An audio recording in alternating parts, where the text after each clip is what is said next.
Minnətdarlarla qulaq asıram. Çox təşəkkür edirəm. Gözlədə qocaltdın məni.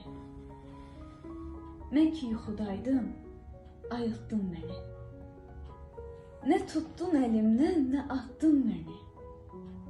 Özgə əllərə mi tapşırdın məni? Ətrimi gül aldı, çiçək apardı. Üzümün rəngini bir rəng apardı.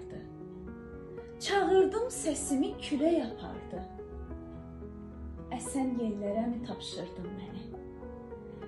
Bu günü gözlədim, sabaha qaldı. Sevincin axırı bir aha qaldı. Yeganə ümidim Allaha qaldı. Gələn illərə mi tapşırdın məni? Dağlara çən düşdü, xəbər tutmadım. Saçıma dən düşdü, xəbər tutmadım. Ayrıldıq, gen düşdük, xəbər tutmadım. Yaman dillərə mi tapşırdın məni? Könlümü alanda könlüm deyərdin. Məni iyiləyərdin, gülüm deyərdin.